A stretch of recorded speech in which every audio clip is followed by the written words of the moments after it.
अस्सलामु अलैकुम and a very good morning to all of you dear students. इस video में हम लोग क्लास 10 इंग्लिश का चैप्टर 3 द गंगा पढ़ने जा रहे हैं, जिसको हमारे first prime minister Pandit Jawaharlal Nehru ने लिखा है। इस चैप्टर में first prime minister Pandit Jawaharlal Nehru की वसीयत के बारे में है कि उन्होंने ये वसीयत की थी कि उनका अंतिम संस्कार किस तरीके से किया जाए। तो चलिए हम लोग ये चैप्टर स्टार्ट करते हैं।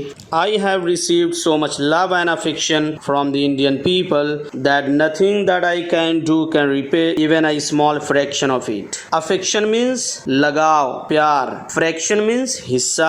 मुझे भारत के लोगों की तरफ से इतना ज़्यादा प्यार और इतनी ज़्यादा मोहब्बत मिली है कि कोई भी चीज़ जो मैं करूं उस प्यार और मोहब्बत का एक छोटे से हिस्से का भी बदला नहीं बन सकता है। सो नेहरू जी को भारत के लोगों की तरफ से इतना ज़्यादा प्यार और मोहब्बत मिला था कि वो कह रहे हैं कि मैं जो भी कर लूँ लोगों के प्यार और मोहब्बत के छोटे से हिस्से का भी बदला नहीं बन सकता है। And indeed there can be no repayment of so precious a thing as affection. और वास्तव में प्यार जैसी कीमती चीज का कोई बदला हो भी नहीं सकता है। Many have been admired, some have been revered, but the affection of all classes of the Indian people has come to me in such abundant measure that I have been overwhelmed by it. Admire प्रशंसा करना, revere इज्जत देना, सम्मान देना, abundant बहुत ज़्यादा, overwhelm अभिभूत होना, जज्बाती होना। बहुत सारे लोगों की प्रशंसा की गई और बहुत सारे लोगों को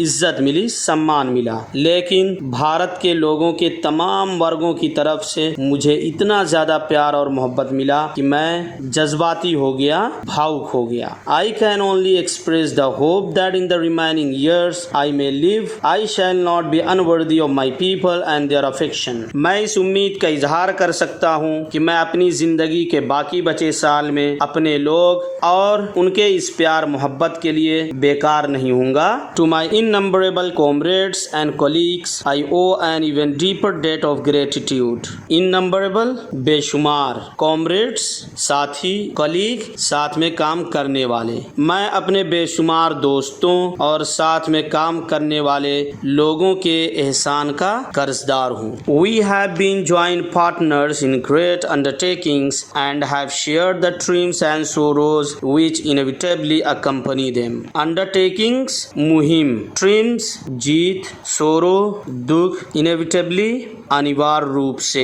हम लोग बहुत बड़े बड़े काम और मुहिम में साथ रहे हैं और जीत और दुख को शेयर किया है जो अनिवार्य रूप से इनके साथ होती हैं। बड़ी बड़ी मुहिम में नेहरू जी के दोस्तों और साथ में काम करने वाले लोगों ने हिस्सा लिया है और जाहिर सी बात है कोई भी बड़े काम और मुहिम को करने में या तो जीत मिलती है या तो हार मिलती है जिससे इंसान को दुख पहुंचता है। तो उस बड़ी बड़ी मुहिम में उन लोगों ने हिस्सा लिया और जीत और दुख को शेयर किया। When I die, I should like my body to be cremated. Cremate means मुर्दा जलाना।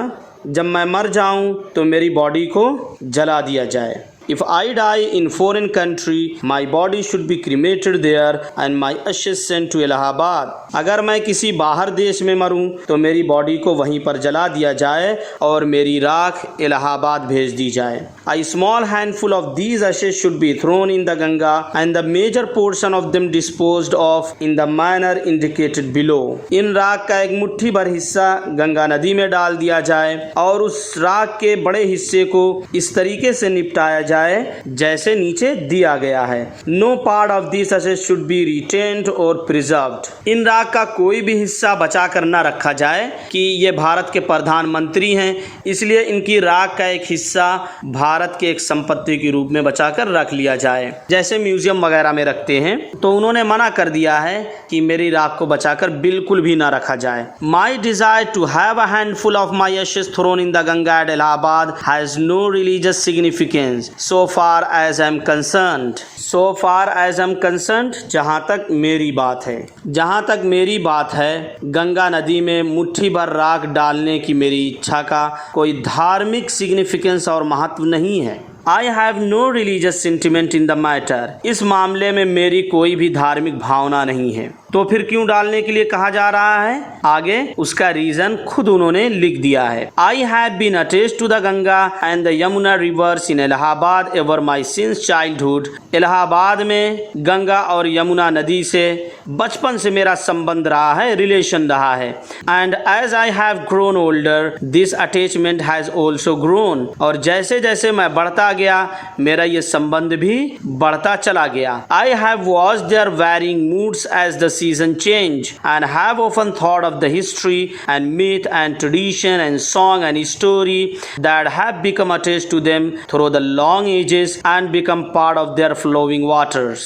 मैंने गंगा और यमुना नदी को अपना तेवर मौसम के हिसाब से बदलते हुए देखा है और मैंने बराबर तारीख, काल्पनिक कथा, रवाज, गीत और उन कहानियों के बारे में सोचा है जो एक लंबे ज़माने से इन नदियों से रिलेटेड और संबंधित हैं और इन नदियों के बहते हुए पानी के हिस्से बन चुके हैं। गंगा और यमुना नदी की एक अपनी तारीख है और इस पर बहुत सारी काल्पनिक कथाएं हैं जिसे लोग बताते हैं। इस पर बहुत सारे गीत हैं जिसे लोग काफ़ी ज़माने से गाते आ रहे हैं। तो जिस तरीके से इन नदियों का पानी उनका एक अपना हिस्सा है, इसी तरीके से ये सारी चीज़ें भी उनका एक हिस्सा बन चुकी हैं। Students, it is enough for today.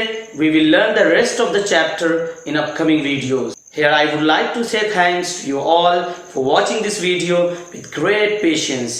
If it benefited and interested you, please like, share, subscribe and don't forget to press the bell icon.